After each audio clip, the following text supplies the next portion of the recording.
আমি অন্ধ, আমার বাবা না, আমি একজন এতিম অসহায়, আমার বাবায় কবরে শোয়া। আজকে আমার গার্জিয়ান এখানে কেউ নাই, আমার গার্জিয়ান বলতে শুধু আমার লজিন মাস্টারে আছে। এবার লজিন মাস্টার এবং গার্জিয়ানদের পালা। যখন এই অন্ধ হাফেজে কোরআনের লজিন মাস্টার, ওনার মাথায় যখন আমরা ওনাকে যখন যায় নামাজার একটা টুপি মাথায় পড়াইতেছিল, পিতার সন্তানের জন্য কেমন কাঁদে লজিন মাস্টার, তার থেকে কয়েক গুণ বেশি কাঁদতেছে। আমার ভিতরে আরো কৌতূহল, ব্যাপারটা কি? হাফিজরে খাওয়াইছেন, পাগড়ি নিতেছে, আপনি কাঁদেন কেন? ওই লজিন মাস্টার ডাক দেয়া, ওস্তাদ আমার জীবনে আমি অন্ধ হাফেজরে খাওয়ায়া যেই পরিমাণ বরকত পাইছি, আমি পৃথিবীর ইতিহাসে এমন বরকত কোথাও পাই নাই। চিৎকার মেরে করেন আল্লাহু আকবার। আমি বললাম, বলেন আপনি কেমন বরকত পাইনেন? কয় হুজুর এলাকার সবাই লজিন মাস্টার লজিন খাওয়াইতো, আমি খাওয়াইতাম না। মাঝে মাঝে মাদ্রাসা থেকে আমারে বললেও আমি বলতাম যে ঘরে রান্না করার মতো মানুষ নাই, ব্যস্ত থাকে, যা পারি তাই সকালেরটা দুপুরে খাই, দুপুরেরটা রাতে খাই, একটা বিভিন্ন অজুহাত দেখায়া এই পর্যন্ত আমি কোনো ছাত্ররে আমার বাসায় খাওয়াই নাই। সবাই খাওয়াই কিন্তু আমি কোনোদিন খাওয়াই নাই। কিন্তু হুজুর হঠাৎ এক মাহফিলে বয়ান শুনলাম, হাফিজে কোরআনের মর্যাদার কথা শুই না, আমার দিলে আঘাত লাগলো। নিয়ত করছি আর এক বেলা খাবারও কোনোদিন হাফেজে কোরআন ছাড়া খাবো না। মাদ্রাসা আইসা দেখি সব ছাত্রদের লজিন হয়ে গেছে, শুধু অন্ধ পোলাটা বাকি আছে। ও অন্ধ দেখা ওরে তো হাত ধরে নেওয়া লাগবে, আবার দিয়া যাওয়া লাগবে, এই দায়িত্ব পালন করবে কেউ নেয় নাই। সর্বশেষ এই অন্ধটারে আমি আমার বাসায় নিয়ে যাই, আমি অন্ধটারে আমার বাসায় নিয়ে খানা খাওয়াই। একবেলা দুপুর বেলায় বাসায় যায়, রাত্রে আমার বাসায় যায় না। রাতের খাবারটা আমি টিফিন বক্সে ওরে বাসায় মাদ্রাসায় দিয়ে দেই। কিন্তু কসম আল্লাহ, যদি অন্ধ হাফেজে কোরআন, আমি ওরে দেখেছি যতক্ষণ আমার ঘরের মধ্যে খাবার রেডি করতাম, আমার বিবি ও তো দুনিয়ার কাউরে চোখে দেখে না, একেবারে জন্ম অন্ধ। ওরে দেখতাম বসে বসে খোদার কোরআন পড়তেছে, মধুর কণ্ঠে খোদার কোরআন পড়তেছে। খাবার সামনে আসা পর্যন্ত কোরআন পড়তো, যতক্ষণ আমার ঘরে বসেছিল খালি কোরআন পড়তো। এরপর থেকে আমার ঘরের মধ্যে যে কি পরিমাণ বরকত। আমার ঘরে মাঝে মাঝে ছেলে অসুস্থ হইতো, মেয়ে অসুস্থ হইতো, বিবির অসুস্থতা যায় না, ঘরের থেকে ঝগড়া যায় না। ফসলের মধ্যে খালি পোকা ধরতো, ধানের সিজন, আর তরমুজ করতো, তার আর কি, তরমুজ নষ্ট হয়ে যেত, সিলাই নষ্ট করতো। কসম আল্লাহ, এই অন্ধটারে খাওয়ানোর পর থেকে আমার কোথাও কোনো বেবরকতি নাই, সব জায়গায় খালি বরকত আর বরকত। অন্যরা ফসলে বাবা ঔষধ দেয়, মেডিসিন দেয়, আমি কসম আল্লাহর এই হাফেজরে খাওয়ানোর পর থেকে কোনোদিন আমার কোনো ফসলের ক্ষেতে আমি ঔষধ দেই নাই। আল্লাহ তাআলা বিনা ঔষধে ফসলে বরকত দিয়া দিছে। চিৎকার মেরে করেন আল্লাহু আকবার। আমি বললাম, এই রকমের কোনো নজির আসেনি? কয় হুজুর শোনেন, আমার বাড়িতে, আমার বাড়ির ঘাটায় একটা আম গাছ, শুরুতে অনেক আম হইতো, এরপরে আম হওয়া বন্ধ হয়ে যায়।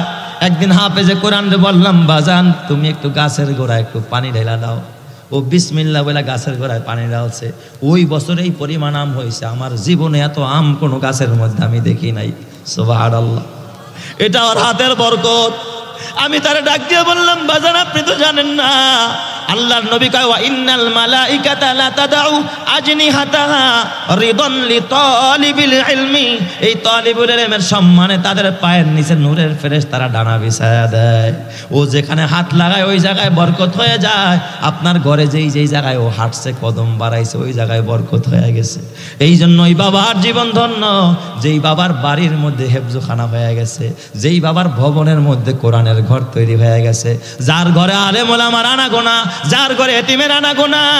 এতিমরে ঘাট ধাক্কা দিবি না, এতিম যদি তোর দোকানে টাকা চাইতে যায় ধমক দিবি না, যা পারস দিবি, ওরে হাদিয়া দিবি, ওরে একটু বিস্কিট খাওয়ায় দিবি, এক গ্লাস পানি খাওয়ায় দিবি। কসম আল্লাহর কিয়ামতের ময়দানে এই এতিম তোরে সুপারিশ করে খোদার জান্নাতে নিবে। কথা ঠিক না ব্যাটে কি জোরে কর?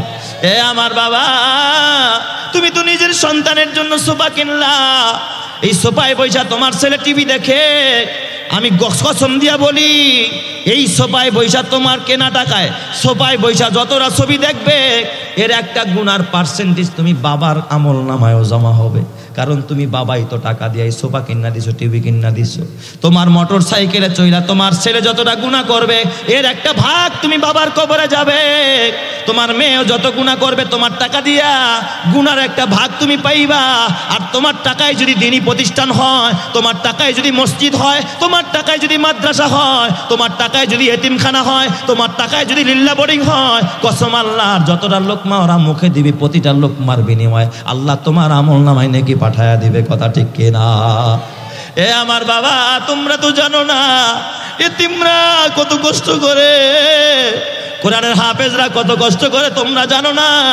স্কুলে গিয়া দেখবা, যদি কেউ প্রমাণ করতে পারো যে স্কুলে সারা দিনে একটা ছেলে সেজদা দিছে, নামাজ পড়ছে স্কুলের ভিতরে, একটা প্রমাণ দেখাইতে পারবা না। রাত্রেবেলা তো দূরের কথা।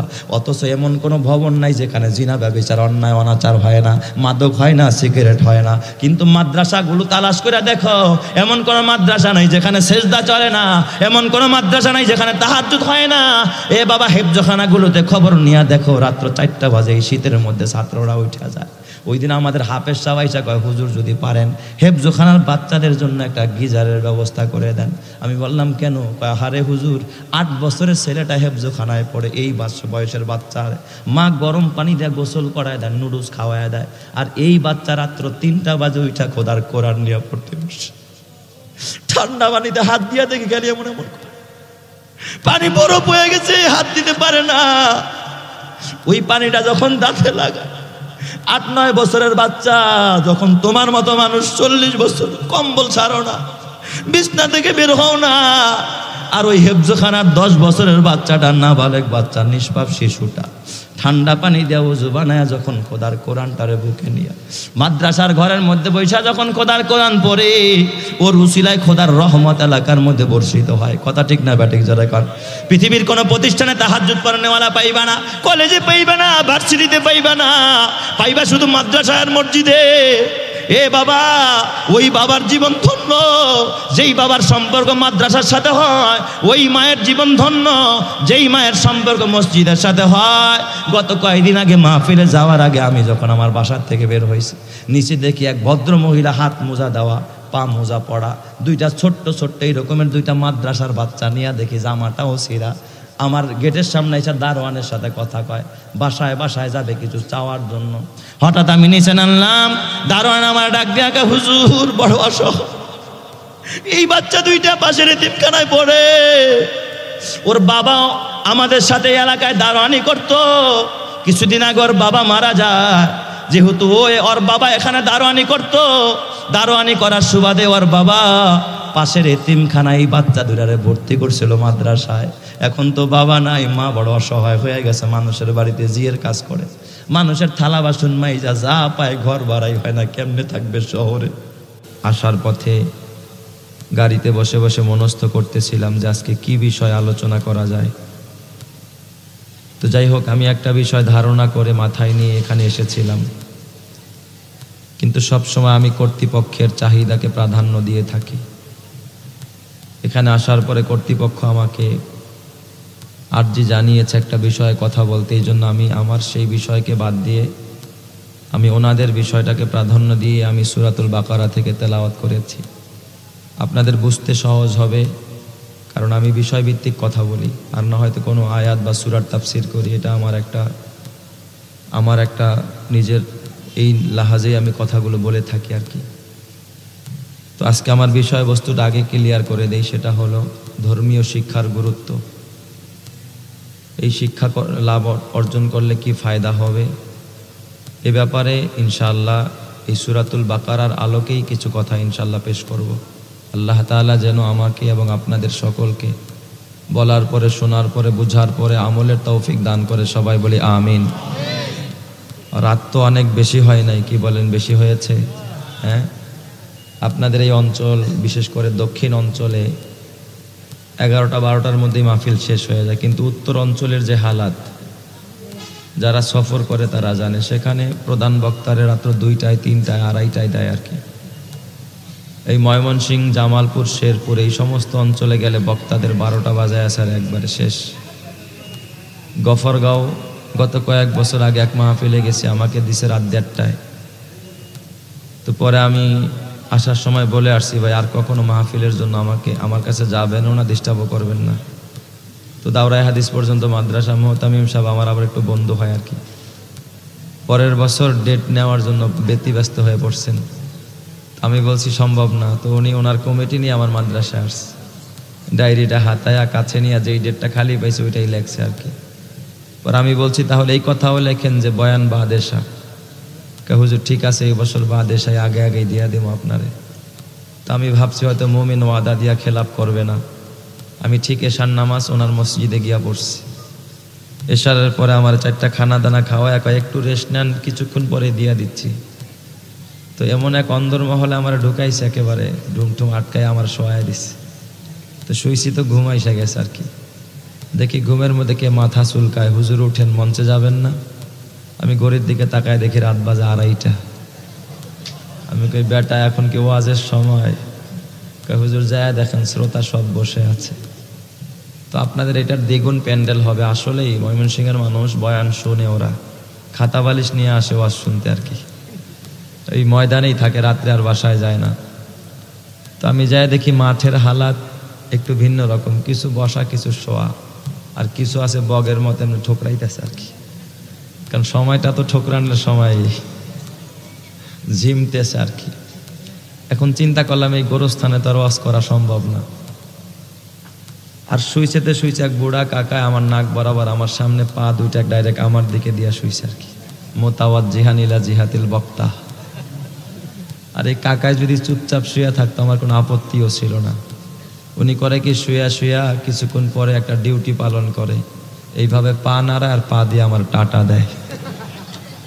এখন আমি চিন্তা করতেছি ওয়াজ করবো না চাচার পাওনা চানি দেখবো, এটা বন্ধ না করলে তো 2-4 কথা যা কম তাও ভুলে যাবো। কেমনে বন্ধ করি? বুড়া মানুষ, আর এই সময়টা আসলে শোয়ার টাইমেই। আমি যে তাকে বলবো উঠেন, এই সাহসটাও আমার ভিতরে নাই। তো আল্লাহর কি মর্জি, কিছুক্ষণ পর দেখে এক বাচ্চা বাদাম খাইতে খাইতে এসে বসছে, হয়তোবা তার নাতি হবে আর কি, বুড়ার দাদার কাছে বসছে। আর বাচ্চাদের একটা স্বভাব, বুড়া মানুষরা যা করতে দেখে বাচ্চারাও তাই করে। দেখি ও কেবল বিসমিল্লাহ বলে পাও টান করছে, শুইব ভাব নিছে, পজিশন নিছে আর কি। চিন্তা করলাম বুড়া মানুষরা কিছু বলতে পারি নাই, বাচ্চারে তো বলার সুযোগ আছে। ধমক দিছে, আয় বাচ্চা, এটা কি শোয়ার জায়গা পাইছো? যখন এই কথা বলছি চাচাই উঠা পড়ছে আর কি। চাচা কি কয় জানেন? কয় হুজুর কইতে থাও না, নাকি আর মিশা কথা কইবাইন? হুজুর ওয়াজ করতে আছেন, আপনি ওয়াজ কইরা যান, আমরা হুইতে থাকি না বৈশা থাকি, এটা আপনার দেখার দরকার কি? আপনারা কি ওই রকমের শ্রোতা নাকি? আবার আমার সাথে আছেন তো সবাই ইনশাল্লাহ? একটা পরীক্ষা হয়ে যাক, শেষ পর্যন্ত সবাই থাকবেন তো ইনশাল্লাহ? আচ্ছা, কারা কারা থাকবেন না একটু হাত উঠান তো। এই যে কয়জন থাকবো না দেখছেন? আচ্ছা, বুঝে নাই না? আচ্ছা, তাহলে বুঝে আসুন, একটু হাত উঠান। শেষ পর্যন্ত থাকবেন কারা কারা, তারা একটু হাত তোলেন। নারায়ে তাকবীর, নারায়ে তাকবীর। আল্লাহ কবুল করুক, জোরে কোন আমিন। কষ্ট হবে না তো ভাই? একটু সময় চাই। আজকে শুধু আমার একটা প্রোগ্রাম, এই মাসে আমার একটা প্রোগ্রাম জানাই, 3টা 2টা 4টা, কোনোদিন 5টাও গেছে, দিন সহ মিলায়। তো আল্লাহ তাআলা যেন আজকের এই আশার, আজকের এই বসা, আপনাদের এই আগমন, কর্তৃপক্ষের আয়োজন, আল্লাহ যেন দুনিয়া ও আখেরাতের কামিয়াবির জন্য কবুল করে। সবাই বলি আমিন। সূরাতুল বাকারা কোরআনের সবচেয়ে বড় সূরা, অথচ মানুষটা আমি সবচাইতে ছোট। এত বড় সূরার তাফসীর করার মতো সাহস আর হিম্মত আমার নাই। তারপরে চেষ্টা করবো আজকে শুধু দেখি আলিফ নিয়ে কিছু কথা বলতে পারি কিনা। সূরাতুল বাকারা আল্লাহ শুরু করছে কি দিয়া? কথা বলেন, আলিফ দিয়া। আরবি হরফ কয়টি? 29টি। তার প্রথম হরফের নাম কি? সবাই বলেন আলিফ। আর কেনই বা আমি সাহস করতে পারি? এই কোরআনের তাফসীর বহু নন্দিত মুফাসসিরিনে কেরামগণ করেছেন, বহু তাফসীর বিশারদগণ তাফসীরের কিতাব লিখে গেছেন। আমাদের দেশ সহ গোটা মুসলিম বিশ্বে বিভিন্ন তাফসীরের কিতাব পাওয়া যায়। একটা তাফসীরের কিতাবের নাম বলি, যেই তাফসীরের কিতাবটা আমাদের দেশের হাতে গোনা মুষ্টিময় কিছু আলেমরাই চিনে, অনেকে এর নামও শুনে নাই। তাফসীর ইবনে শাহিন, যেই কিতাবটা 1000 ভলিউমে লেখা, 1000 খণ্ডে। সুবহানাল্লাহ বলবেন না সবাই? তার মানে কোরআন যত বড়, আল্লাহ যত বড় দামি, আল্লাহ যেমন সম্মানী, তার কালাম কোরআনও তত দামি এবং তত সম্মানী, এতে কোনো সন্দেহ নাই। আল্লাহর প্রশংসা করে, আল্লাহর গুণকীর্তন করে, যেভাবে কেউ অতীতেও শেষ করতে পারে না, এখনও পারতেছে না, কিয়ামত পর্যন্ত পারবে না, ঠিক আল্লাহর কোরআনের তাফসীর করেও কেউ শেষ করতে পারবে না। দেখবেন নদীতে যতই মাছ ধরুক, তারপরে কি নদী কি মাছ শূন্য হয়? নতুন নতুন জেলে আসে, যখনই জাল ফেলে 2-4টা মাছ পায়। সুবহানাল্লাহ কোন সবাই। তো কোরআন তো আল্লাহর সেই অথই দরিয়া, অথই সাগর, এখানে জাল ফেললে কিছু না কিছু পাওয়া যাবেই। আল্লাহ যেন এই কোরআনের নূর আমাদের সিনায় দান করে, সবাই বলে আমিন। এই ইবনে শাহিন রহিমাহুল্লাহ, উনি শুধু বিসমিল্লাহর তাফসীর করছে 25 ভলিউমে। আমি 5টা ভলিউম একসাথে উঠাই দিয়া হাতে উস্কাইতে আমার কষ্ট হয়ে গেছে। তো এরকমের 25 ভলিউমে শুধু কিসের তাফসীর করছে? শুধু বিসমিল্লাহর। সূরা ফাতিহার তাফসীর করছে 80 খণ্ডে। আল্লাহু আকবার সকালবেলা বললেন সবাই, আর একটু জোরে বলেন। শুধু সূরা ফাতিহার তাফসীর কয় খণ্ডে? 80 খণ্ডে করছে। এই কিতাবটা লেখা উনি একটা ভূমিকা, একটা মোকাদ্দমা কায়েম করছে, লম্বা ফেরেস্ত। সেই ভূমিকার মধ্যে আল্লামা, আরবিতে লেখা আর কি, আল্লামা ইবনে শাহিন লিখেছে, আল্লাহ তাআলা আমাকে জ্ঞান ও বিজ্ঞানের যত ভান্ডার দান করছে, আমার যত যোগ্যতা দিয়েছে, এই কিতাব লিখতে আমি তার থেকে 1 ফোঁটা ব্যয় করছি। সুবহানাল্লাহ বলবেন না সবাই? এই কিতাব লিখতে কয় ফোঁটা? মাত্র 1 ফোঁটা ব্যয় করছে। বলেন তো 1 ফোঁটায় যদি এই পরিমাণ হয়, তাহলে ওনাকে আল্লাহ তাআলা যত যোগ্যতা দিয়েছিলেন সব যদি ব্যয় করত, তাহলে তাফসীর লিখে শেষ করতে পারত? কথা বলেন, পারত? তাহলে আমার মতো অদম গুনাহগার কি করে এই সূরাতুল বাকারা, এ তো ঢুকতেই পারবো না, অথই দরিয়া। তবে কোরআনের মূল্যায়ন বুঝতে হলে, দিন বুঝতে হলে রাতের কাছে যেতে হয়, ভালো বুঝতে হলে মন্দের কাছে যেতে হয়, উত্তম বুঝতে হলে অধম বুঝতে হয়, ঠিক না বে ঠিক? আসমানি অন্যান্য কিতাব নিয়ে একটু পর্যালোচনা করলেই বোঝা যাবে কোরআনের মর্যাদা কোথায় আছে। আসমানি যতগুলো কিতাব আছে, সর্বসাকুল্যে আসমানি কিতাব কতটা? 104 খানা। এটাই সহি কথা। এছাড়া যদি কেউ বলে থাকে যে আসমানি কিতাব 90,000, 60,000 জাহেরি, তারপরে 30,000 বাতেনি, এগুলো গাঁজাখড়ি কথা। আসমানি কিতাব সর্বমোট কতটা? 104 খানা। এই 104 খানা কিতাবের মধ্যে একটা কিতাবের নাম তাওরাত। একটা কিতাবের নাম কি? এই কিতাবটা দান করছে কোন নবীরে? সবাই কয় না কোন নবীরে? মুসা আলাইহিস সালামকে চেনেননি? মুসা নবীরে, হ্যাঁ চেনেন? কে চেনেন? মাশাআল্লাহ মাশাআল্লাহ, অনেকে চেনে। আমি এক মজলিসে জিজ্ঞাসা করছি, মুসা নবীরে কে চেনেন? এক বাচ্চা লাভ দিয়া দাঁড়ায়, হুজুর আমি চিনি। আমি চিন্তা করলাম, ওর যে এশক আর যে জজবা, ও কেমনে চেনে আমার একটু জানা দরকার। জিজ্ঞাসা করলাম, ভাই তুমি কেমনে চেনো? আমাগো বাসার দোতলায় ভাড়া থাকে। এ কি সেই মুসা নাকি? আবার এ হলো মুসা কালিমুল্লাহ, যে কথা বলছে কার সাথে? ওয়া কাল্লামাল্লাহু মুসা তাকলিমা। এই জন্য ওনার উপাধি হয়ে গেছে কালিমুল্লাহ। উনি একবার আর দুইবার নয়, তাফসির ইবনে কাসির, আল্লামা ইবনে কাসির রহিমাহুল্লাহ লেখছে, আল্লাহর সাথে সরাসরি, ইনডাইরেক্ট না ডাইরেক্ট 3,500 বার কথা বলছে। কতবার? 3,500 বার। কার সাথে? আল্লাহর সাথে সরাসরি, কোনো জিবরাইলের মারফতে না, ডাইরেক্ট কথা বলছে আল্লাহর সাথে। এই মুসা নবী যখন প্রথমে কালিমার দাওয়াত দিচ্ছিলেন উম্মতকে, লা ইলাহা ইল্লাল্লাহু মুসা কালিমুল্লাহ। এই পৃথিবীতে যত উম্মত আল্লাহ তাআলা নবীদেরকে দিয়েছেন, তার মধ্যে সবচেয়ে বখাটে উম্মত পাইছে কারা? মুসা নবী, বনি ইসরাইল। এদের মতো বখাটে উম্মত আর কোনো নবী পায় না। ডাইনে বললে বামে চলতো, সব উল্টা পাল্টা আর কি। এই ইসরায়েলিরাও সেই বনি ইসরায়েলেরই বংশধর। এই যে ইসরায়েলিরা, বিনিয়ামিন নেতানিয়াহু যে কুকুরটা তাদের লিডার, এই ইসরায়েলেরই বংশধর। আমাদের দেশের কিছু আবার দেখবেন কিছু ভাইরা আছে, বিসমিল্লাহ বলে সহি আকীদার নামে তাদের দালালি করে। কথা কয় না? আছে না? নাই আছে না? তাদের দালালি করে। আল্লাহ তাআলা আমাদেরকে বুঝার তৌফিক দান করুক, জোরে কোন আমিন। কোন মানুষের যদি আকল থাকে, তারা কোনোদিন ইহুদিদের দালালি করতে কি বলেন পারে? ওরা খুনি। ওরা কি খুনি? ওদের খুনের ঘটনা বর্তমানে যে শুধু ফিলিস্তিনে আক্রমণ চালায় তা না। আপনি দেখেন সূরাতুল বাকারার মধ্যে যে গাভীর ঘটনা, এটা তো বনি ইসরায়েলের একটা হত্যাকাণ্ডকে কেন্দ্র করেই তো গাভীর ঘটনা আসছে। এই যে আমিলরে হত্যা করছিল এই বনি ইসরায়েলিরা, তাহলে ওরা তো নতুন খুনি না, ওরা তো পুরাতন খুনি। কথা বলেন না কেন? ওদের তো ইদানিং ওদের মাথা আরও নষ্ট হয়েছে। কারণ কি? কারণ ওরা জানে যে দামেস্কের মসজিদে ঈসা পয়গাম্বর আসবে, ইমাম মাহাদি যেখানে ইমামতি করবে, আজকে সেই সিরিয়া মুসলমানদের হাতে চলে গেছে। বাশার আল আসাদের পতন ঘটেছে, জুলুমের অবসান ঘটেছে, এই জন্য ওদের মাথা নষ্ট। আর এই ইসরায়েলিদের সাথে আজকে আমেরিকা বলেন, রাশিয়া বলেন, চীন বলেন, ভারত বলেন, আজকে সব বিধর্মীরা একাকার হয়ে মুসলমানদেরকে কোণঠাসা করার জন্য বাংলাদেশ সহ, সিরিয়া সহ, ফিলিস্তিন সহ গোটা মুসলিম বিশ্বকে তারা টার্গেট করে করে মুসলমানদের উপর একের পর এক হামলা চালাচ্ছে। কসম আল্লাহর, মুসলমান আর কত ঘুমিয়ে থাকবেন? এখনও যদি আপনাদের ইমান জাগ্রত না হয়, আপনাদেরকে গজওয়ায়ে হিন্দ দরজার থেকে হাতছানি দিয়ে ডাকছে, এখনই জাগ্রত হতে হবে, অন্যথায় কাফেরদের মার খাওয়া ছাড়া কোনো রাস্তা থাকবে না। কথা ঠিক না বা ঠিক যারা? আমাদের সচেতন হওয়ার দরকার আছে না নাই? তো এই বখাটে উম্মত ছিল কার? মুসা নবীর। মুসা নবী দাওয়াত দেয়, ওরা কয় না, তুমি যে নবীর আল্লাহর আইসা বলে দিয়ে যেতে কও। নাউজুবিল্লাহ বলেন। ওরা ডাইরেক্ট বলছে আমরা আল্লাহরে দেখতে চাই, আল্লাহর আমরা স্বচক্ষে দেখবো, নাহলে তোমার আমরা মানি না। এটা কি সম্ভব?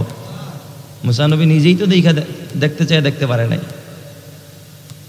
কয়টা তো সম্ভব না। কয় তাহলে একটা কাজ করো, তোমার আল্লাহকে বলো তুমি যে নবী, এর সপক্ষে একটা দলিল আসমানি কিতাব দিতে বলো। এটা সম্ভব। সুবহানাল্লাহ কোন সবাই? মুসা পয়গম্বর তুর পাহাড়ে গিয়ে আল্লাহর ডাক দেন, আল্লাহ ও আসমানের মালিক, আমার উম্মত আল্লাহ আমি নবীর রিসালাত মানে না, তুমি আল্লাহর তাওহীদ মানে না, তোমার ওয়াহদানিয়াত মানে না। আল্লাহ ওরা দলিল চায়, প্রমাণ চায়, আসমানি কিতাব চায়, তুমি আমার একটা কিতাব দাও। আল্লাহ তারা ডাক দেখা, মুসা ঘরে বৈশা কিতাব পাইবা না, তুর পাহাড়ে আসো, তুর পাহাড়ে আসো। আমি আল্লাহ আসমান থেকে অলরেডি কমপ্লিট বাদাই করা, বাইন্ডিং করা তাওরাত কিতাবটা আমি তোমারে দান করে দিব। মুসা নবী তুর পাহাড়ে রওনা করছে। লম্বা ইতিহাস, তাফসীর ইবনে কাসিরে লেখছে। তো আল্লাহ তাআলা পিছন থেকে ডাক দিছে, এই মুসা বললাম আর তুমি দৌড় মারছো, এটা কি মামুর বাড়ি পাইছো নাকি যে গেলেই খালি মামানি প্লেট বইরা কি দিয়া দিব, খাবার দিয়া দিব? যাও বনি ইসরায়েল থেকে 12টা গোত্র আছে, 12 গোত্রের 12 জন সর্দারকে সাথে নিয়ে আসো। কারণ তুমি একা একা আসবে, আমি কিতাব ধরাই দিব, এটা নিয়ে বলবা এই যে আল্লাহ কিতাব দিছে, ওরা তো এটা মানবো না। কারণ ওদের থিওরি কি, যাহা দেখি না দুই নয়নে তাহা মানিব কেমনে গুরুর বচনে। ওরা কি বলে, নাস্তিকরা কি বলে, যা দেখি না তা মানি না। এটা কি ইমানদারের স্লোগান হতে পারে নাকি? বলেন তো এটা কাদের স্লোগান? নাস্তিক আর বেঈমানের স্লোগান। মুসা নবী কথাটা তো ঠিকই বলছো।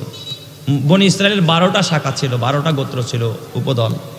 এই 12 গোত্রের 12 জন লিডারকে সাথে নিয়ে মুসা নবী তুর পাহাড়ে গেছে। যাক আল্লাহ আমি আসছি, তুমি আমার এবার কিতাব দিয়ে দাও।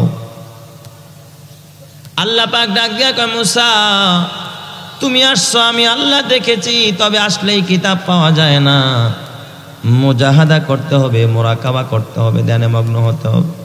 ও মুসা আসলেই কিতাব পাওয়া যায় না। অনেকে মনে করে মাহফিলে গেছি তো হেদায়েত পেয়ে গেছি না। এখানেও আইসা মুজাহাদা, মুশাহাদা, মুরাকাবা বলেন তো করার দরকার আছে না নাই? দিন শিখতে হবে, দিন জানতে হবে, বুঝতে হবে। মুসা এখানে তুমি 40 দিন রোজা রাখো। সুবহানাল্লাহ বলবেন না সবাই? কয়দিন? 40 দিন রোজা রাখ। মুসা পয়গম্বর একটা চিল্লা কমপ্লিট করলেন, 40 দিন কি রাখলেন? রোজা রাখলেন। মুসা নবী কয়দিন? প্রথমে 30 দিন রাখছিলেন, পরে আল্লাহ আরো 10 দিন বাড়ায় কয়দিন করছে? একটা চিল্লা পুরা করছে। সুবহানাল্লাহ জোরে কোন সবাই?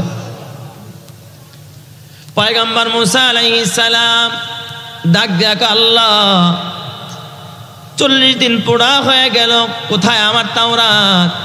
আল্লাহ ডাক দেয়া কয়, পয়গম্বর মুসা আকাশের দিকে তাকাও, আমার জিবরাইল আমিন তার ডানার উপরে করে কমপ্লিট বাদাই করা বাইন্ডিং করা তাওরাত নিয়ে তোমার কাছে আসতেছে।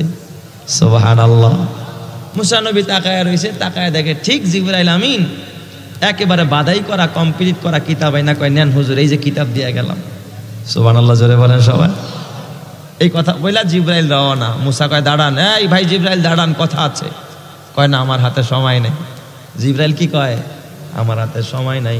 মুসা নবী বড় মেজাজি মানুষ, গরম মানুষ। কয় ভাই জিবরাইল ডাকলাম, আপনি কথা শুনেন না, জান গাছে। গরম হন কেন, কি বলতে চান? কয় ও জিবরাইল, কিতাব দিয়া গেলেন, পরিচয় দিলেন না। কিতাবটা কয় খণ্ডে, কয় ভলিউমে, কয়টা সূরা আছে, এই কিতাবের মধ্যে আয়াত সংখ্যা কত তাও জানাইলেন না। পরিচয় দিয়া তারপরে জান। আমারে ডিস্টার্ব করেন কেন? যিনি কিতাব দিছে তারে প্রশ্ন করেন, বলেন তো সব বিষয়ের সমাধান দেনেওয়ালা যিনি, তিনি কে? আরো জোরে বলতে হবে, তিনি কে? আমারে ডিস্টার্ব করে লাভটা কি? মোবাইল ফোনটা তো হাতেই আছে, ফোন করেন, আকাশ থেকে আপনারা বইলা দিব। মুসা নবীকে আল্লাহ তোমার জিবরাইলকে ডাকলাম, জিবরাইল তো কথা শুনে না। আল্লাহ কয় নবী আমার জিবরাইল আপনি ডিস্টার্ব করেন কেন?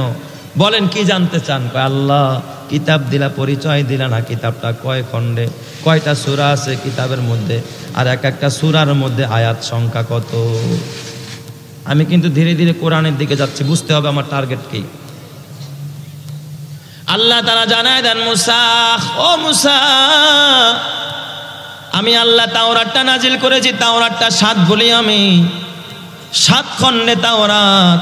এই তাওরাতের মধ্যে সূরাও আছে 1000। পুরা তাওরাতে সূরা সংখ্যা কত? 1000। আর প্রত্যেকটা সূরার মধ্যে আয়াত সংখ্যাও আছে 1000 করে। সুবহানাল্লাহ। তাওরাতের এক একটা সূরায় আয়াত সংখ্যা কত? 1000।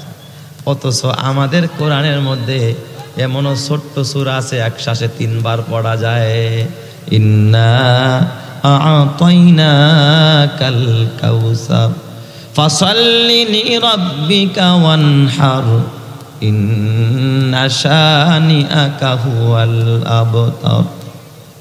কত ছোট্ট ছোট্ট একটা সূরা, সুবহানাল্লাহ বলবেন না সবাই? আল্লাহ যদি তাওরাতের মতো 1000 আয়াত বিশিষ্ট এক একটা সূরা দিত, আর যদি 2টা সূরা এক এক রাকাতের মধ্যে পড়া লাগতো, মুসল্লি খুঁজা পাওয়া যাইতো নি? মুসল্লি থাকতো? সব ভেঙে যাইতো।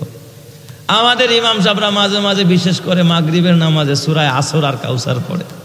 আমার মসজিদে আগে আব্দুর রহমান নামে এক ইমাম সাহেব ছিলেন, তো উনি মাঝে মাঝে আসর আর কাউসার পড়তেন। তো আমার মহল্লার এক রিটায়ার্ড পার্সন, মুরব্বী মানুষ, সরকারি চাকরিজীবী ছিলেন, দাদা কয়ে ডাকতো আমারে। আমি প্রথম জীবনে যখন খতিব হই ওখানে, তো আমি ওই দিন মাগরিবের নামাজ পড়ছি। তো ওই বুড়ায় নামাজে দাঁড়াইছে, বুড়া মানুষ তো, ওযু ছুটে গেছে আর কি, নামাজ চলাকালীন অবস্থা একামত হয়ে গেছে। ওই যে দাঁড়াইতে গেছে, এই ফাঁকে বায়ু বের হয়ে গেছে। তো উনি ওযু করে আইসা দেখে ইমাম সাহেব আসসালামু আলাইকুম ওয়া রাহমাতুল্লাহ, আসসালামু আলাইকুম ওয়া রাহমাতুল্লাহ। যেই লোকটার জীবনে তাকবীরুল্লাহ ছোটে না, এই বেচারা আজকে 1 রাকাতও পায় না। খেপসে মানে পুরা তেলে বেগুনে জ্বলে উঠছে। লাঠি নিয়ে খালি একবারে যায়, খতিব সাহেব কই, অমুক সাহেব কই। একজনে কয় উপরে হুজুর দোতলায় হুজরাখানায় আছে, লাঠি দিয়ে টোকাইতে টোকাইতে আমার রুমে গিয়ে দরজার মধ্যে বাড়ি মারতেছে। দাদা আসেন ভিতরে, খতিব সাহেব। কি হয়েছে? আপনার ইমাম সাহেবে কামনা করছে। আমি কি করছে দাদা? আমি ওযু বানাইতে বানাইতে নামাজ শেষ হয়ে গেল, কি নামাজ পড়লো সে? তো আমারও তো একটু বুড়া মানুষ, তো একটু বুঝ দেওয়া লাগবে না? আমি বলছি ঠিক আছে দাদা, নামাজ তো আমিও পড়ছি। আমি ইমাম সাহেবরে ডাকাও, মুয়াজ্জিন সাহেব তাড়াতাড়ি ইমাম সাহেবরে ডাকাও। তো ইমাম সাহেব ছিল আবার একটু মজাকি মানুষ, ডাক দিয়া বললাম ভাই কামনা করছেন কি আপনি? দাদা আজকে 1 রাকাতও পাইল না। কয় হুজুর কি করবো, আজকের নামাজে আসর আর কাউসার মারছিলাম আর কি। সূরায়ে আসর আর কি মারছে? কাউসার শর্টকাট মারা দিছে, 2 মিনিটে নামাজ শেষ হয়ে গেছে। আল্লাহ যদি খালি ওই 1000 আয়াত বিশিষ্ট একটা সূরা দিত কোরআনে, মুসল্লি খুঁজা পাওয়া যাইতো? একটাও খুঁজা পাওয়া যাইতো না। তাহলে আমাদের প্রতি দয়ার মায়া করেছেন যিনি, তিনি কে? আরো জোরে বলতে হবে, তিনি কে? মুসা নবী তো মাথা নষ্ট, এমনি তো আমার উম্মত উল্টা পাল্টা। আবার এক এক সূরায় আয়াত 1000, এর জীবনও পড়বো না, আমলও করবো না, দ্বারের কাছেও যাইব না। ডাক দিয়া বলে আল্লাহ ও আকাশের মালিক, এত বড় সূরাটা দিছো আর এত বড় কিতাবটা তো ছোট কিতাব দিতাল্লা না। আল্লাহ ডাক দিয়া কয় মুসা আমি শুধুমাত্র তোমারে তাওরাত দিছি তা না, আমি আল্লাহ আসমান থেকে 104 খানা কিতাব নাজিল করেছি। এই 104 খানা কিতাবের ভিতরে 10টা সহিফা দান করছে আমার আদম সফিউল্লাহকে। আদম নবীর আল্লাহ তাআলা কয়টা সহিফা দিয়েছেন? 10টা। আমি আল্লাহ 50টা সহিফা দান করছে আমার পয়গম্বর হযরতে শীষকে। আমি আল্লাহ 30টা সহিফা দান করেছি আমার পয়গম্বর হযরতে ইদ্রিস পয়গম্বরকে। তাহলে বলেন আদম নবী পাইছে 10, শীষ নবী পাইছে 50, 10 আর 50 কত? 60। হযরতে আদম নবীর নাতি ইদ্রিস পয়গম্বর পাইছে 30, 60 আর 30 কত? 90। আল্লাহ তাআলা ডাক দেখা ও মুসা আমি বাকি 10 কিতাব দান করছি আমার খলিল হযরত ইব্রাহিমকে। সুবহানাল্লাহ। তাইলে গেল কত? 100। আল্লাহ ডাক দেখা মুসা 101 নম্বরে কিতাবের নাম তাওরাত।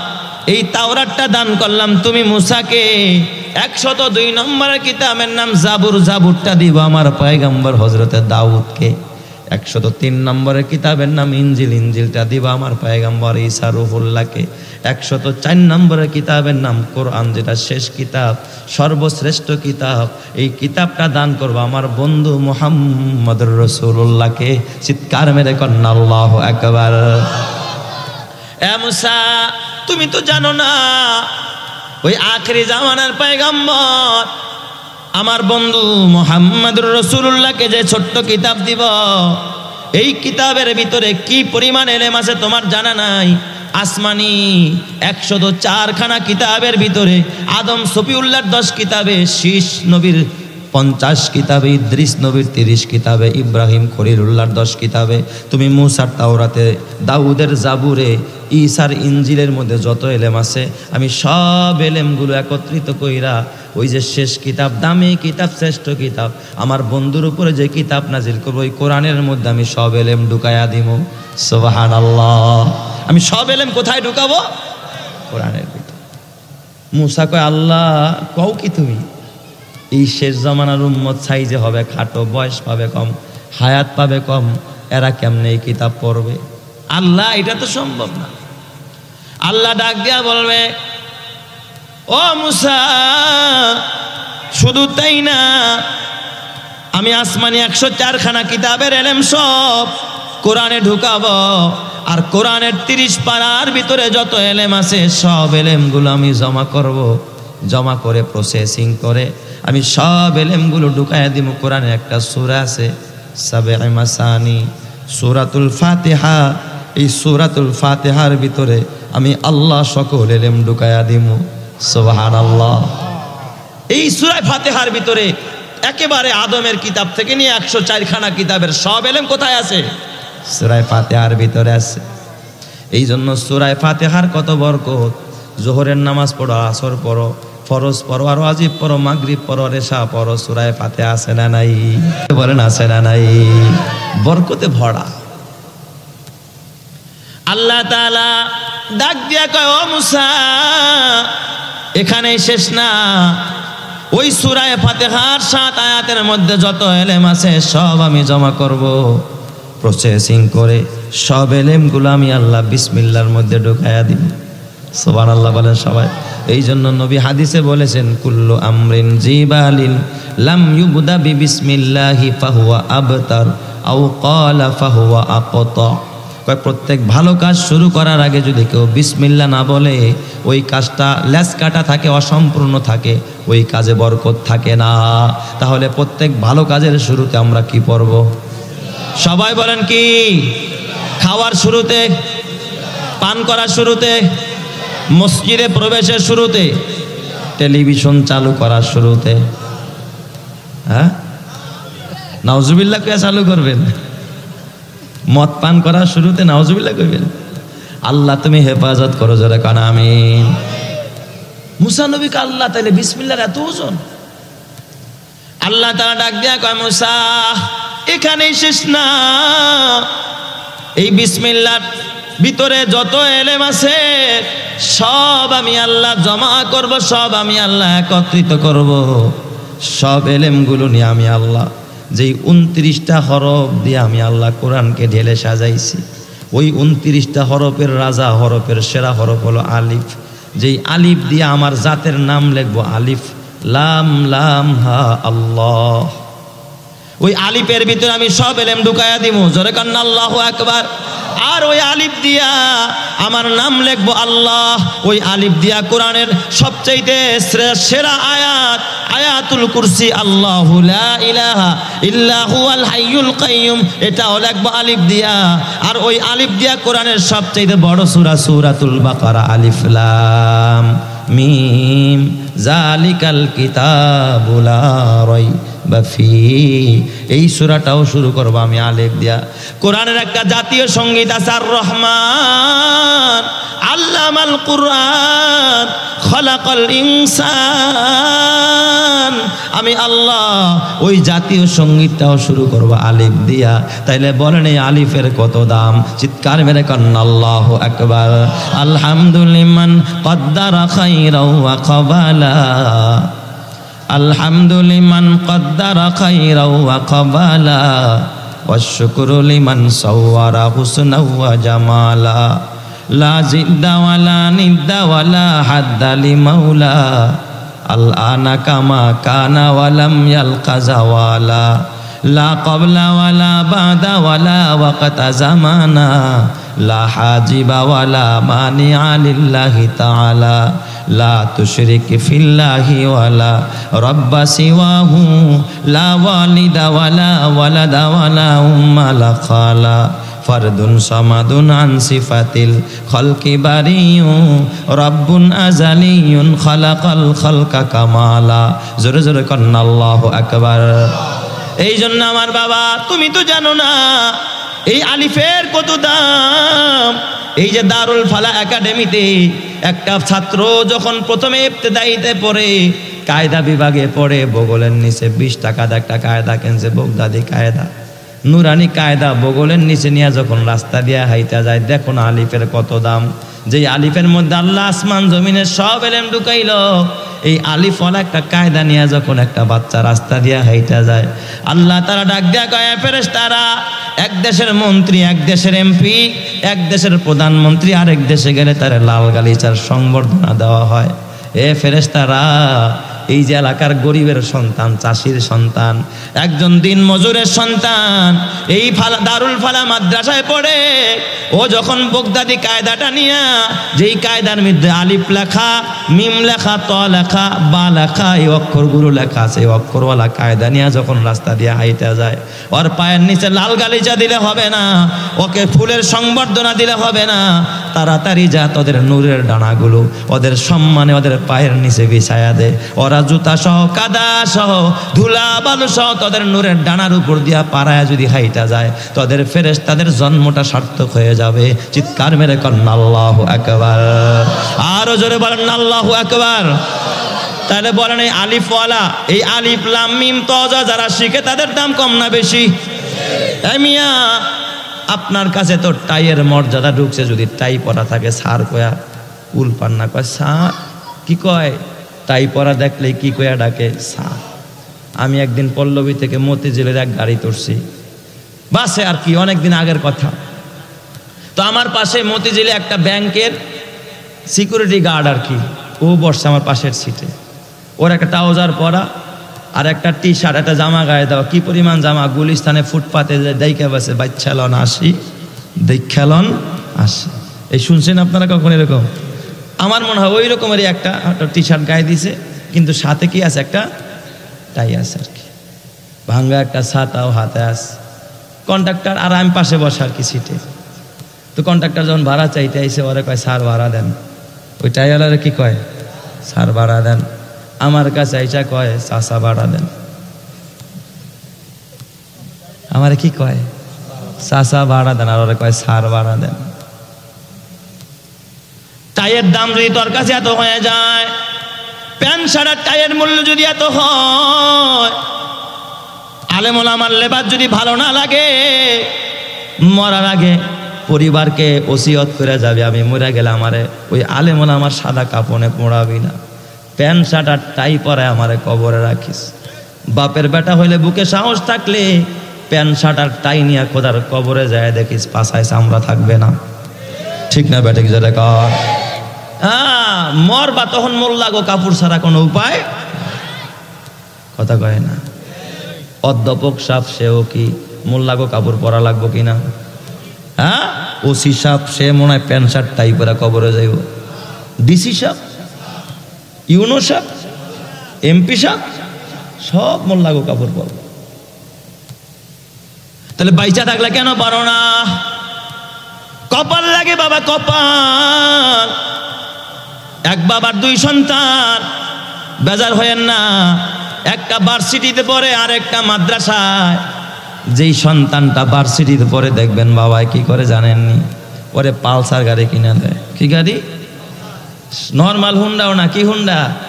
পালসার হুন্ডা কিনে দেয়। বাবা ওর পিছে মাসে 30-40 হাজার টাকার তেল খরচ দেয়।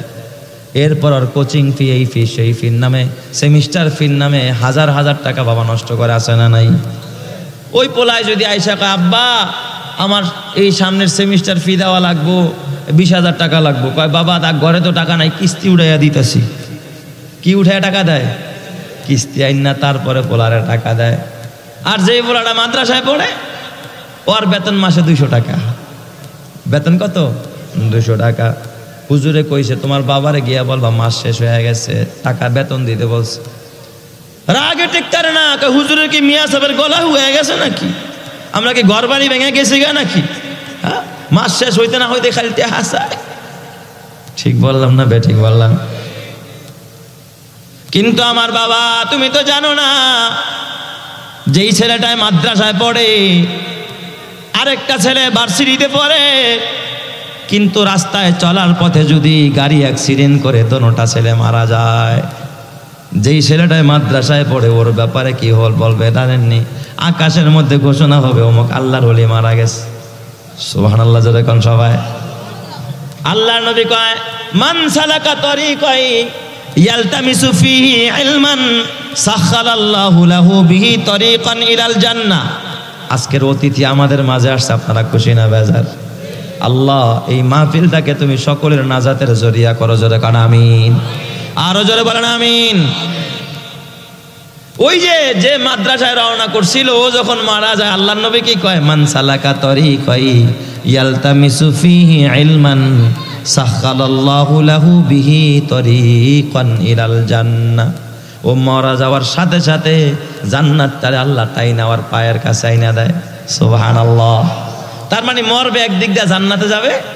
আরে কিন্তু ভার্সিটি পড়ুয়া ওইটার কি খবর? বেজার হয় না বাবা, রাগ কইরো না। কপাল লাগে কপাল। সবার ছেলে হাফেজ হতে পারে না, সব বাবার সন্তান আলেম হতে পারে না, সবার ছেলে দিন বুঝে না, কোরআন বুঝে না। বাবা যদি মারা যায় আর সন্তান যদি জানাজাই পড়াইতে না পারে, দোয়া করতে না পারে, এমন সন্তান থাকার চাইতে না থাকাই। আমি একদিন আমার মিরপুরে এক জানাজা শেষ করলাম। সপ্তাহখানিক পর এক ছেলে, ওই যিনি মারা গেছেন তার সন্তান বহির্বিশ্বে বিশ্ববিদ্যালয়ে, নামে দামি বিশ্ববিদ্যালয়, অক্সফোর্ড বিশ্ববিদ্যালয়ে পড়ুয়া সন্তান, আমার কাছে দোয়া চাইতে আসছে। দোয়া চাইতেছে আর কান্না করতেছে। আমার পাশে আরো 2 জন মুসল্লি ছিল, আর বুঝাইতেছে বাজান কাঁদিস না, তোর বাপ মরছে, আমরা তো আছি। কাঁদোস কা? কান্নার দরকার নেই, আমরা আছি না, কাঁদোস কা বাবা? ছেলেটা ডাক দিয়া বলে আঙ্কেল বাবা মারা গেছে, এই শোকে কাঁদি না। কয় তাইলে কেন কাঁদো? আমার কান্নার কারণ আরেকটা। কয় কি কারণ?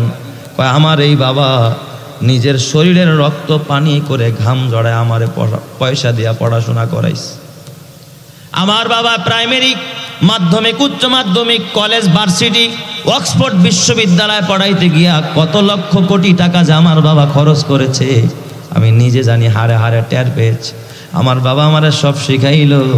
কিন্তু হুজুরে যখন তাকবীর দিয়া যখন জানাজা শুরু করলো, আমার বাবার জন্য বিদায় কালে যেই দোয়াটা পড়ে আমি আমার বাবারে কবরে রাখবো, বিদায় জানাবো, ওই দোয়াটা তো কোনোদিন আমার বাবা আমারে শিখায় নাই। আমি জানাজার দোয়াটাও পারি না উস্তাদ। আমার বুঝে এসে গেছে আমার এই শিক্ষা দুনিয়ায় কাজে আসবে, পরকালে কাজে আসবে না, কবরে গিয়া কাজে আসবে না।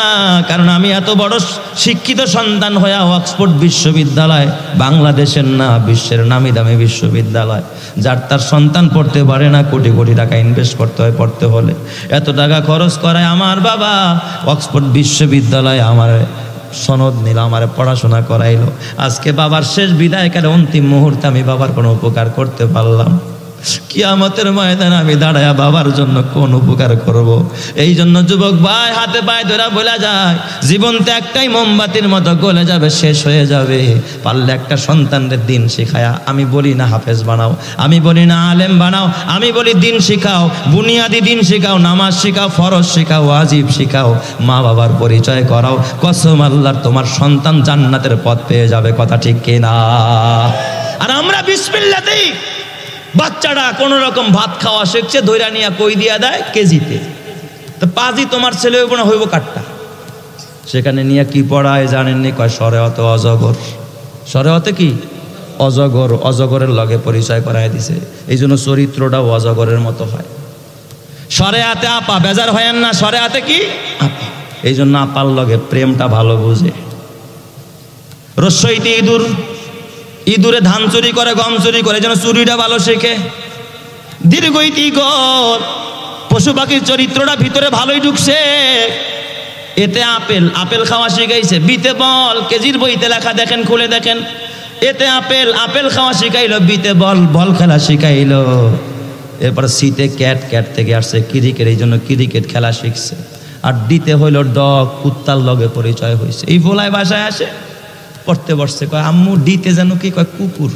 কয় কুকুর কি মা? কয় ওই যে ঘরের দরজায় শিকল দিয়ে বাইন্ধে রাখছি, চিনো না? কয় ও মা কুত্তা। কয় হ। এই যে কুত্তা বাচ্চার মাথার মধ্যে ঢুকছে, কিছুদিন পর বড় হইয়া বিসমিল্লাতেই মারে আর বাবারে কুত্তার বাচ্চা বইলা গালি দেয়, কথা ঠিক কিনা?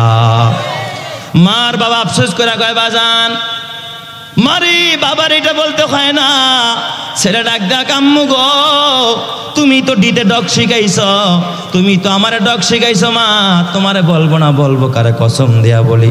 অথচ তুমি যদি এই বাচ্চাটারে আমার বাবা এই নুরানি মাদ্রাসায় দিয়া, এই দারুল ফালাই দিয়া শরেয়াতে অজগর না পড়ায়, অজু পড়াইতা, শরেয়াতে আপার লগে পরিচয় না করায় আল্লাহ পড়াইতা, রস্যইতে ইঁদুর না পড়ায় যদি ইসলাম শিখাইতা, দীর্ঘইতে যদি গোল পাখি না পড়ায় ইমানের শিক্ষা দিতা, এ কসম আল্লাহর, আলিফেতে আল্লাহ, বাতে বাইতুল্লাহ, তাতে তামানু, সাতে সাওয়াবুন, জিমে জামালুন, তোমার এই ছেলে মা চিন্ত, বাবা চিন্ত, ইমান চিন্ত, ইসলাম চিন্ত, আদর্শবান সন্তান হইয়া খোদার জান্নাতে যাইতো, কথা ঠিক না ব্যাঠিক জোরে কয়? এরপরে কি শিখায় জানেননি? কি সুন্দর ছড়া। ওই দেখা যায় তাল গাছ, ওই আমাদের গা, ওইখানেতে বাস করে কানা বগির ছাপ। ও বগি তুই খাস কি পান্তা, ভাত চাস কি পান্তা, আমি খাই না, পুঁটি মাছ পাই না, একটা যদি পাই অমনি ধরা গাপুস গুপুস খাই। ইসলামে কি গাপুস গুপুস খাওয়ার কোনো সুযোগ আসেনি? যে সুদও খাবি, ঘুষও খাবি, চুরি করেও খাবি, শাসনামি করেও খাবি, এটা কি ইসলামে আছে নাকি? গাপুস গুপুস খাওয়া ইসলাম শিক্ষা দেয় না। ইসলাম শিক্ষা দেয় দারুল ফালায়, দেখ কি শিখায়, কবিতা কি শিখায়। 3 দিন হতে খাইতে না পাই নাই কিছু মোর ঘরে, দাঁড়া পরিবার বাড়িতে আমার উপোস করিয়া মরে, নাহি পাই কাজ তাই তেজিলাস বেড়াই ভিক্ষা করি, হে দয়ার নবী দাও কিছু মরে, নহিলে প্রাণে মরি। আরবের নবী করুণার ছবি, ভিখারির পানে চাহি, কমল কণ্ঠে কহিলেন তোমার ঘরে কি কিছু নাহি, বলিল সে আছে শুধু মোর কাছে কম্বল একখানি, বলিলেন রসুল এক্ষুনি গিয়া তাহা দাও মোরে আনি। সম্বল তাহার কম্বল খানি বেচিয়া তাহার তরে, অর্ধেক টাকা দিলেন রসুল খাদ্য কিনিবার তরে, বাকি টাকা দিয়ে কুঠার কিনে হাতুল লাগিয়ে নিজে, বলিলেন যাও কাঠ কেটে খাও, দেখো খোদা করে কি যে। সেদিন হতে শ্রম সাধনায় চলিল ভিখারির প্রাণ, বনের কাষ্ঠ বাজারে বেচিয়া দিন করে গুজরান, দুঃখ তাহার রহিল না আর, সুখী হলো সে ভবে, নবীর শিক্ষা করো না ভিক্ষা, মেহনত করো সবে। বলেন তো এই কবিতার ভিতরে আদর্শ আছে না নাই? তাহলে বলেন তো এই মাদ্রাসা শিক্ষার দরকার আছে না নাই? এই জন্য আমার মা ও আমার বাবারা, ও পর্দারের মায়েরা, মাগো একটা ছেলেকে যদি মাদ্রাসায় দাও মা, এই ছেলেটা যত নেক কাজ করবে এর একটা অংশ তোমার কবরে যাবে। কথা ঠিক কিনা জোরে কান। মা গো তোমার একটি ছেলে মাদ্রাসাতে দিও, মা গো তোমার একটি মেয়ে মাদ্রাসাতে দিও, এই পৃথিবীর বুকে তুমি জান্নাত কিনে নিও, এই পৃথিবীর বুকে মা গো মা জান্নাত কিনে নিও। একটি হরফ পড়লে মা গো 10টি নেকি হয়, মাতা পিতার আমল নামায় অর্ধেক জমা রয়। এমন সুযোগ নেই কোনো আর মা গো, এমন সুযোগ নেই কোনো আর, খুঁজে দেখে নিও, এই পৃথিবীর বুকে তুমি জান্নাত কিনে নিও। মা গো তোমার একটি ছেলে মাদ্রাসাতে দিও, মা গো তোমার একটি মেয়ে মাদ্রাসাতে দিও, এই পৃথিবীর বুকে তুমি জান্নাত কিনে নিও, এই পৃথিবীর বুকে মা গো মা জান্নাত কিনে নিও। রোজ নামাজে দুহাত তুলে চোখের পানি ফেলে রব্বির হামহুমা বলে কাঁদবে তোমার ছেলে, সেই দোয়াটাই প্রভুর কাছে মা গো, সেই দোয়াটাই প্রভুর কাছে সবচেয়ে বেশি প্রিয়, এই পৃথিবীর বুকে তুমি জান্নাত কিনে নিও। মা গো তোমার একটি ছেলে মাদ্রাসাতে দিও, মা গো তোমার একটি মেয়ে মাদ্রাসাতে দিও, এই পৃথিবীর বুকে তুমি জান্নাত কিনে নিও। তোমার জানাজাতে ইমাম হবে তোমার ছেলে, মনের কথা প্রভুর কাছে বলবে হৃদয় খুলে, সেই সুযোগটা তোমার বেলায় মা গো, সেই সুযোগটা তোমার বেলায় হতে তুমি দিও, এই পৃথিবীর বুকে তুমি জান্নাত কিনে নিও। মা গো তোমার একটি ছেলে মাদ্রাসাতে দিও, মা গো তোমার একটি মেয়ে মাদ্রাসাতে দিও, এই পৃথিবীর বুকে তুমি জান্নাত কিনে নিও। আল্লাহ তুমি কবুল করো জোরে কান আমিন। এ আমার বাবা, জানো না আলেমের কত দাম, হাফেজের কত দাম? তোমার পায়ের নিচে আছে জুতা, দুনিয়ার সব মানুষের পায়ের নিচে জুতা, কিন্তু তালিবুল ইলম যারা, কোরআনের হাফেজ যারা, মাদ্রাসার ছাত্র যারা, ওদের পায়ের নিচে জুতা না, ওদের পায়ের নিচে আছে নূরের ফেরেশতার নূরের ডানা। কথা ঠিক না ব্যাটিক জোরে কর। আমার বাবা, আমার জীবনের এক বাস্তব অভিজ্ঞতা বলি। বাংলাদেশের দক্ষিণবঙ্গের বাগেরহাট জেলা প্রত্যন্ত অঞ্চল, আমি এক মাহফিলে গত 2 বছর আগে গিয়েছিলাম। মাহফিল শেষে যখন ছাত্রদেরকে পাগড়ি দিতেছিলাম, পাগড়ি হাফেজে কোরআনদেরকে, ওখানের যারা দায়িত্বশীল ছিলেন তারা বড় ভালো মানুষ, বড় এ বাবা শৌখিন মানুষ, বড় হৃদয় দিলওয়ালা মানুষ। এই মানুষগুলো দেখি পাগড়ি দেওয়ার সময় 3 সারি লোক দাঁড় করাইছে, 3 সারিতে লোক। আমি বললাম ঠিক আছে পাগড়ি দিব, তা 3 সারি কেন? প্রথম সারিতে দেখি ছাত্ররা, পিছনের সারিতে দেখি বুড়া মানুষ, এর পরের সারিতেও দেখি বুড়া মানুষ। তো 3 সারি এত পাগড়ি কাগো দিবেন?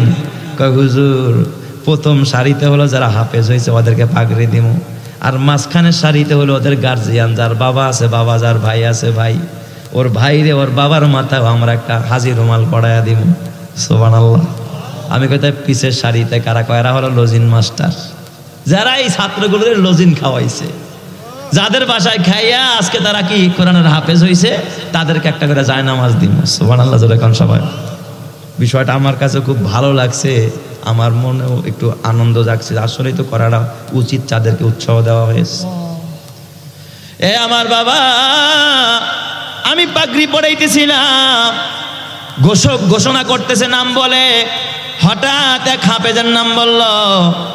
ওই হাফেজ সাহেবের নাম বলার পর একে একে ছাত্ররা আসতেছে, কিন্তু 4 নম্বর বা 5 নম্বর হবে যেই ছেলেটার নাম বলছে যে ও আসে না, ও কোনায় দাঁড়ায় রয়েছে, আমি ডাকতেছি আসে না, খেয়ালও করে না। আরেকজনে কয় হুজুর অন্ধ, চোখে দেখে না। সুবহানাল্লাহ বলেন সব। তো আরেকজনে ধৈরাই না আমার সামনে দাঁড় করাই দিচ্ছে, আমি ওরে পাগড়ি পড়াইতেছিলাম। অন্ধ হাফেজে কোরআন। বললাম বাবা কতদিনে হাফেজ হয়েছো?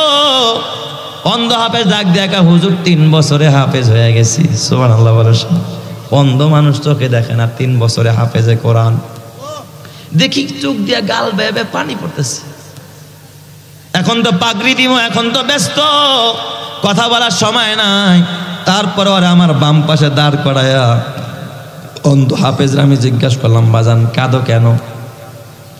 কয় হুজুর আমার মাথায় পাগড়ি দিবেন ভালো কথা, আমি খুশি, কিন্তু আজকে যদি আমার বাবায় বাইচা থাকতো, আমার বাবার মাথায় আপনার আজকে সম্মানের রুমালটা পড়াইয়া দিতেন। আমি অন্ধ, আমার বাবা না, আমি একজন এতিম অসহায়, আমার বাবায় কবরে শোয়া। আজকে আমার গার্জিয়ান এখানে কেউ নাই, আমার গার্জিয়ান বলতে শুধু আমার লজিন মাস্টারে আছে। এবার লজিন মাস্টার এবং গার্জিয়ানদের পালা। যখন এই অন্ধ হাফেজে কোরআনের লজিন মাস্টার, ওনার মাথায় যখন আমরা ওনাকে যখন যায় নামাজ আর একটা টুপি মাথায় পড়াইতেছি, পিতার সন্তানের জন্য কেমন কাঁদে লজিন মাস্টার, তার থেকে কয়েক গুণ বেশি কাঁদতেছে। আমার ভিতরে আরো কৌতূহল, ব্যাপারটা কি? হাফিজরে খাওয়াইছেন, পাগড়ি নিতেছে, আপনি কাঁদেন কেন? ওই লজিন মাস্টার ডাক দেয়া, ওস্তাদ আমার জীবনে আমি অন্ধ হাফেজরে খাওয়ায়া যেই পরিমাণ বরকত পাইছি, আমি পৃথিবীর ইতিহাসে এমন বরকত কোথাও পাই নাই। চিৎকার মেরে করেন আল্লাহু আকবার। আমি বললাম, বলেন আপনি কেমন বরকত পাইনেন? কয় হুজুর এলাকার সবাই লজিন মাস্টার লজিন খাওয়াইতো, আমি খাওয়াইতাম না। মাঝে মাঝে মাদ্রাসা থেকে আমার বললেও আমি বলতাম যে ঘরে রান্না করার মতো মানুষ নাই, ব্যস্ত থাকে, যা পারি তাই সকালেরটা দুপুরে খাই, দুপুরেরটা রাতে খাই, একটা বিভিন্ন অজুহাত দেখায়া এই পর্যন্ত আমি কোনো ছাত্ররে আমার বাসায় খাওয়াই নাই। সবাই খাওয়াই কিন্তু আমি কোনোদিন খাওয়াই নাই। কিন্তু হুজুর হঠাৎ এক মাহফিলে বয়ান শুনলাম, হাফিজে কোরআনের মর্যাদার কথা শুই না, আমার দিলে আঘাত লাগলো। নিয়ত করছি আর একবেলা খাবারও কোনোদিন হাফেজে কোরআন ছাড়া খাবো না।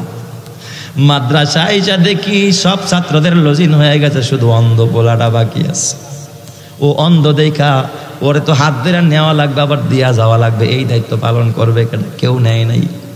সর্বশেষ এই অন্ধটারে আমি আমার বাসায় নিয়ে যাই, আমি অন্ধটারে আমার বাসায় নিয়ে খানা খাওয়াই। একবেলা দুপুর বেলায় বাসায় যায়, রাত্রে আমার বাসায় যায় না। রাতের খাবারটা আমি টিফিন বক্সে ওরে বাসায় মাদ্রাসায় দিয়ে দেই। কিন্তু কসম আল্লাহ, যদি অন্ধ হাফেজে কোরআন, আমি ওরে দেখেছি যতক্ষণ আমার ঘরের মধ্যে খাবার রেডি করতাম, আমার বিবি ও তো দুনিয়ার কাউরে চোখে দেখে না, একেবারে জন্ম অন্ধ। ওরে দেখতাম বসে বসে খোদার কোরআন পড়তেছে, মধুর কণ্ঠে খোদার কোরআন পড়তেছে। খাবার সামনে আসা পর্যন্ত কোরআন পড়ত, যতক্ষণ আমার ঘরে বসেছিল খালি কোরআন পড়ত। এরপর থেকে আমার ঘরের মধ্যে যে কি পরিমাণ বরকত। আমার ঘরে মাঝে মাঝে ছেলে অসুস্থ হইতো, মেয়ে অসুস্থ হইতো, বিবির অসুস্থতা যায় না, ঘরের থেকে ঝগড়া যায় না। ফসলের মধ্যে খালি পোকা ধরতো, ধানের সিজন আর তরমুজ করতো, তার আর কি, তরমুজ নষ্ট হয়ে যেত, শিলাই নষ্ট করতো। কসম আল্লাহ, এই অন্ধটারে খাওয়ানোর পর থেকে আমার কোথাও কোনো ব্যবরকতি নাই, সব জায়গায় খালি বরকত আর বরকত। অন্যরা ফসলে এ বাবা ঔষধ দেয়, মেডিসিন দেয়, আমি কসম আল্লাহর এই হাফেজরে খাওয়ানোর পর থেকে কোনোদিন আমার কোনো ফসলের ক্ষেতে আমি ঔষধ দেই নাই। আল্লাহ তাআলা বিনা ঔষধে ফসলে বরকত দিয়া দিছে। চিৎকার মেরে করেন আল্লাহু আকবার। আমি বললাম, এই রকমের কোনো নজির আসেনি? কয় হুজুর শোনেন, আমার বাড়িতে, আমার বাড়ির ঘাটায় একটা আম গাছ, শুরুতে অনেক আম হইতো, এরপরে আম হওয়া বন্ধ হয়ে যায়। একদিন হাফেজে কোরআন বললাম, বাজান তুমি একটু গাছের গোড়ায় একটু পানি ঢেলা দাও। ও বিসমিল্লাহ বলে গাছের গোড়ায় পানি ঢালছে। ওই বছর এই পরিমাণ আম হয়েছে, আমার জীবনে এত আম কোনো গাছের মধ্যে আমি দেখি নাই। সুবহানাল্লাহ, এটা ওর হাতের বরকত। আমি তারে ডাক দিয়ে বললাম, বাজান আপনি তো জানেন না, আল্লাহর নবী কয় ওয়া ইন্নাল মালাইকাতা লা তাদাউ আজনিহাতাহা রিদান লিতালিবিল ইলমি। এই তালিবুল ইলমের সম্মানে তাদের পায়ের নিচে নূরের ফেরেশতারা ডানা বিছায়া দেয়। ও যেখানে হাত লাগায় ওই জায়গায় বরকত হয়ে যায়। আপনার ঘরে যেই জায়গায় ও হাঁটছে, কদম বাড়াইছে, ওই জায়গায় বরকত হয়ে গেছে। এই জন্য ওই বাবার জীবন ধন্য, যেই বাবার বাড়ির মধ্যে হেফজখানা হয়ে গেছে, যেই বাবার ভবনের মধ্যে কোরআনের কোরআনের ঘর তৈরি হয়ে গেছে। যার ঘরে আলেম ওলামার আনাগোনা, যার ঘরে এতিমের আনাগোনা, এতিমরে ঘাট ধাক্কা দিবি না।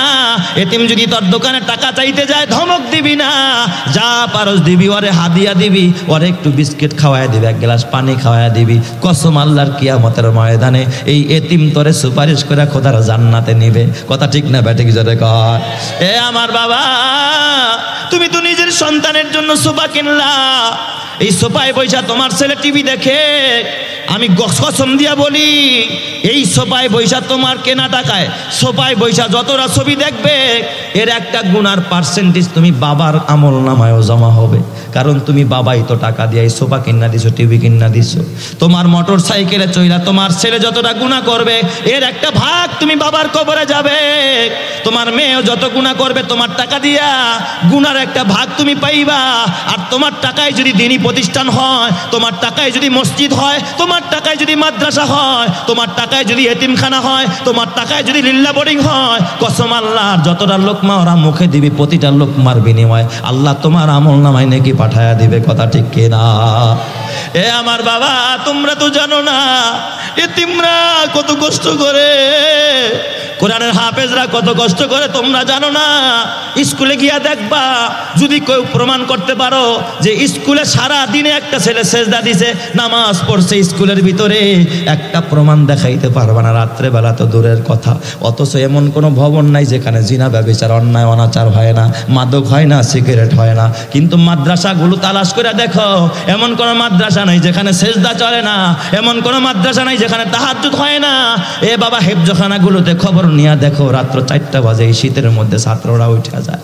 ওই দিন আমাদের হাফেজ সাহেব আইসা কয়, হুজুর যদি পারেন হেফজখানার বাচ্চাদের জন্য একটা গিজারের ব্যবস্থা করে দেন। আমি বললাম কেন? কয়, হারে হুজুর, 8 বছরের ছেলেটা হেফজখানায় পড়ে, এই বয়সের বাচ্চা মা গরম পানি দিয়ে গোসল করায় দেয়, নুডলস খাওয়ায় দেয়, আর এই বাচ্চা রাত্র 3টা বাজে উঠা খোদার কোরআন নিয়ে পড়তে বসে। ঠান্ডা পানিতে হাত দিয়া দেখি গেলে এমন এমন পানি বরফ হয়ে গেছে, হাত দিতে পারে না। ওই পানিটা যখন দাঁতে লাগা, 8-9 বছরের বাচ্চা, যখন তোমার মতো মানুষ 40 বছর কম্বল ছাড়ো না, বিছনা থেকে বের হও না, আর ওই হেফজখানার 10 বছরের বাচ্চাটা, নাবালেগ বাচ্চা, নিষ্পাপ শিশুটা ঠান্ডা পানি দেওয়া উজু বানায় যখন খোদার কোরআনটারে বুকে নিয়ে মাদ্রাসার ঘরের মধ্যে বৈশা যখন খোদার কোরআন পড়ে, ওর উসিলায় খোদার রহমত এলাকার মধ্যে বর্ষিত হয়। কথা ঠিক না ব্যাটিক যারা কর? পৃথিবীর কোনো প্রতিষ্ঠানে তাহাজ্জুদ পড়নেওয়ালা পাইবা না, কলেজে পাইবা না, ভার্সিটিতে পাইবা না, পাইবা শুধু মাদ্রাসার মসজিদে। এ বাবা, ওই বাবার জীবন ধন্য, যেই বাবার সম্পর্ক মাদ্রাসার সাথে হয়, ওই মায়ের জীবন ধন্য, যেই মায়ের সম্পর্ক মসজিদের সাথে হয়।